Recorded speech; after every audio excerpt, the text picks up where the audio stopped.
Hey guys, this is me. I'm Cody. I'm 18 and obviously most of you know me because you're in class with me. I'm just gonna tell my story. I came out this most recent May, so May 2019 I came out. It was this post. Up until that point life was, I wouldn't say normal, but it was definitely different before and after. One of the things that was most important to me was my relationship with my dad, my biological dad. His name is Cody Bagwell. Probably one of the worst people that I've ever met in my life. My relationship with my dad was on and off. I remember when I was really little, I only wanted to be with him. Obviously, I couldn't understand why my dad was so absent, and my dad was doing drugs. My dad would be in and out of jail. I would see him when he got out of jail and I was so happy. And immediately he'd start going out, and I remember one night he left me home. My mom didn't want me to go over there anymore. It's getting to a point. 9th grade, after my first semester of high school, I started at Winder Barrow and I was with all of my best friends. My best friend is Hannah. She's basically like my sister. This is her. And we have been best friends since 7th grade. Whenever my mom told me that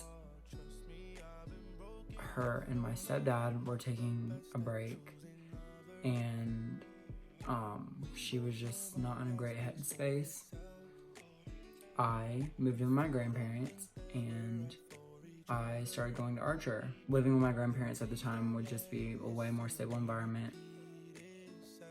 Had no idea how to use social media. Had no idea how to use Instagram. I didn't use Snapchat. I didn't know how to use Twitter. I didn't even have a Twitter. And then, so yeah, social media was not my thing at all. But once I realized that I was at a new school and I had absolutely no friends, that like I knew nobody, I got on social media. Finally, I started posting pictures and making friends at Archer. And any friend I would make, I'd ask them if they had Instagram, because that was my new way to connect. And if they had Instagram, I would follow them.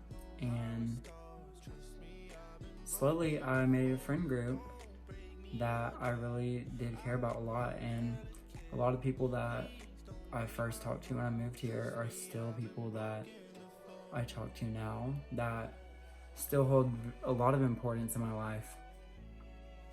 I think that I'm talking about everything that isn't really important to the story just so I can ignore this next part. The next part I hate a lot because it was somebody that I care about a lot, making me feel like I was just worthless. Once I started 9th grade at Archer, and January was almost over, and I was in Coach KB's class for algebra, which I'd already taken at my old school. I already knew everything in that class, so it was a breeze. I finished with 100 in that class, but I still had to take it, just, I don't know, for some reason. I just remember sitting in that class and getting a text from my dad. I don't know why he was mad at me, I can't remember, but he just randomly started texting, "You don't want to come to my house anymore because you're living a snobby rich life with your grandparents and all they do is spoil you and they don't teach you the importance of anything." And I just told him that wasn't the case. My grandparents were great people. They are great people, and they're not snobby. And it wasn't okay for him to be saying that, and it really hurt my feelings. His reply was, "Why would I want to go out with my son that dresses like a gay fur?" and wants to go shopping instead of fishing and hunting. Let's just say eventually he apologized for it, and I was gullible enough to accept the apology and move forward. Even though I didn't accept the apology and move forward until after a year and a half of keeping him blocked on my phone. I just didn't believe in being mad forever, and so I forgave him, and I just hoped that things would get better. My thing was, I always knew that my dad, my biological dad, wouldn't be accepting of a gay son. So back to this post, before I even posted it, I just remember coming home scared. At the time, Alex was my boyfriend, and we'd been together for 7 months, and I felt like it was unfair, not only to him, but to myself. I felt it was unfair to him that I would hide our relationship just because I was afraid. And then I hated the fact that I was not sharing who I really was because of what other people might think of me. And just came to the point where I thought the time was right.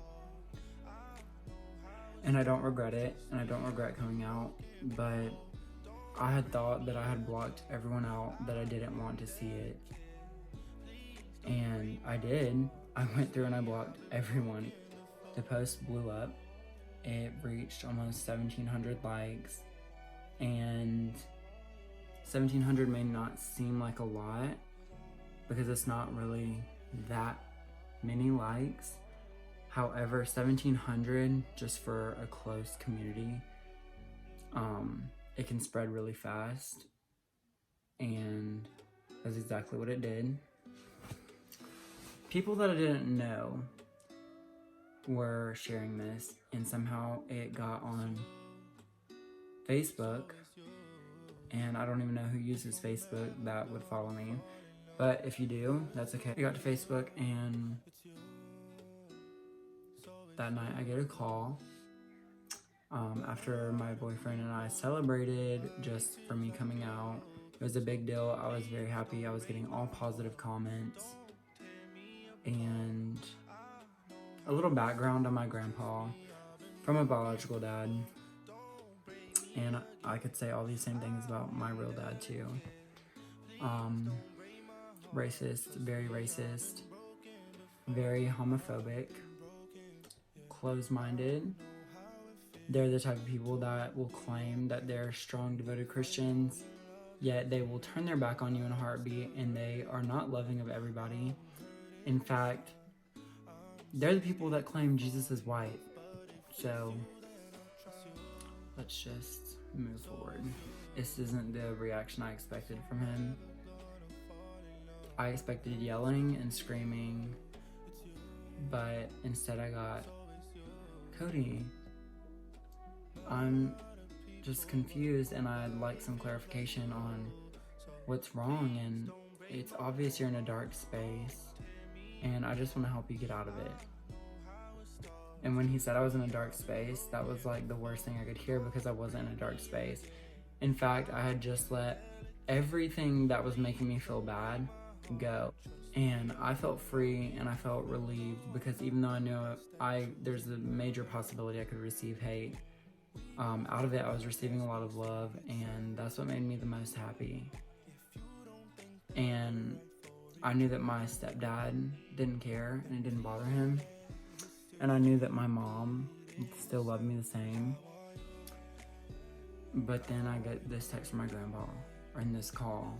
Let's just say that call ended screaming that he never wanted to see me again. And the only way he would see me is if I changed my ways. Because according to him, it's a way, it's a lifestyle, it's something I chose, but I didn't choose it. One thing that I've always it's just blown my mind is, I can say for a fact, there are people out there that are dramatic, that want attention, that will claim that they're gay or lesbian, just for the attention of it, just for somebody to be like, oh wow, that's life-changing.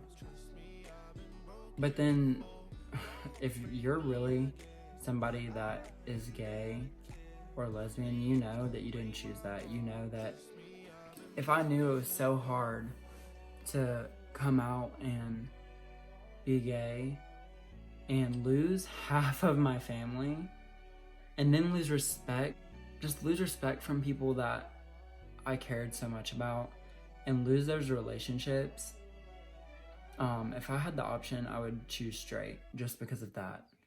But I didn't. That's just how I am. It's who I am. And accepting the fact and loving yourself and being happy is what's most important. And I'm not going to act straight or play straight for people that are so selfish and hateful. And I'm not going to play straight for anybody, because if anybody's loving enough and caring enough, then I can tell you they're not going to ask you to be somebody that you're not. And it's been a journey, and it's really hard feeling like you can't make anybody happy. And not just anybody. It sucks to feel like you can't make people that you truly cared about your whole life happy. And in the moment, I already knew that I was losing that side of the family. But it didn't occur to me that I would also lose my best friend. Because to me, my biological dad's mom, my grandma, which I called Mama, it didn't occur to me that I'd be losing her too. I thought she would always have my back. And I thought she would always be somebody that I could look to anytime I needed something. And in that moment, I really needed somebody to have my back, and I didn't have her because she sided with them. That's when I learned that sometimes you need to cut the cord between your heart and your brain. And that's the biggest message anybody can take from this, is sometimes your love may be so deep for somebody, but let me just tell you, if they're not loving you and they're not showing appreciation for all the things that you do and the positive ways you've impacted their life, think logically and realize that if they don't love you for who you are, and it doesn't mean being gay. You don't have to be gay to learn to cut the cord between heart and brain. Because I see people all the time that struggle to let go of a toxic relationship, whether it be a boyfriend or a spouse, just because they're so deeply in love with this person. I'm sorry, but if you take anything away from this, let it be the fact that you should choose self-love over negative love. Love yourself and be comfortable in your own body. And then the other people that are in your life that love you and want to support you and want to be there for you, choose them. Don't waste your time running after people that are not impacting your life in a good way. That's the biggest message you can take from this. Thanks for watching this video, and whether you agree with it or not, just know that I have respect for you, and I'm gonna keep living my life as gay, as a Christian, as Cody, because this is just who I am. And not changing for people, not changing for anyone. But no matter what background you come from, no matter what color you are, no matter what you believe in, I've always got your back. So come to me and talk to me. I may be Christian, but I'm not going to turn down a friendship because someone's atheist. That's not who I am. So yeah. If I'm ever gonna fall in love, I know it's gonna be you. It's you, it's always you.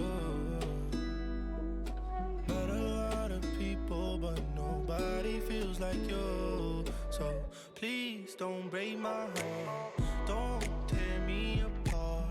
I know how it starts, trust me.